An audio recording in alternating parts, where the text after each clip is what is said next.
প্রবাসী ভাইরা আসলে আমাদেরকে সমর্থন দিয়ে তাদের যে রেমিটেন্স পাঠানোটি সেটি বন্ধ করেছিল।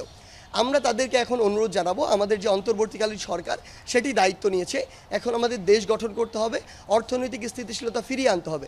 এই জন্য সবার নিজের জায়গা থেকে যতটুকু প্রয়োজন এবং যতটুকু সামর্থ্য রয়েছে আমরা যেন লিগ্যাল ওয়েতে আমাদের যে রেমিটেন্সটি সেটি দেশে পাঠাই, কারণ এই মুহূর্তে দেশের এই জিনিসটি সবচেয়ে বেশি প্রয়োজন। এবং আমরা এটি কথা দিচ্ছি আমাদের আরব আমিরাতে যে ভাইদেরকে আমাদের সাথে সমর্থন দেওয়ার জন্য বিভিন্ন মেয়াদে শাস্তি দেওয়া হয়েছে, এমনকি যাবজ্জীবন কারাদণ্ড পর্যন্ত দেওয়া হয়েছে, তাদের জন্য আমরা আমাদের সর্বাত্মক চেষ্টা চালাচ্ছি। আমাদের মাননীয় প্রধান উপদেষ্টা নিজে বলেছেন তিনি দায়িত্ব নিয়ে এটি সরাসরি কথা বলবেন এবং আমরা বিশ্বাস করি অল্প কিছু দিনের মধ্যেই তারা আবার মুক্ত বাতাসে ফিরে আসবেন এবং আরব আমিরাত থেকে যখন তাদের ইচ্ছা তারা এই স্বাধীন বাংলাদেশের, নতুন করে যে স্বাধীন বাংলাদেশটি হয়েছে সেই বাংলাদেশের মুক্ত বাতাসে ফিরে আসবেন।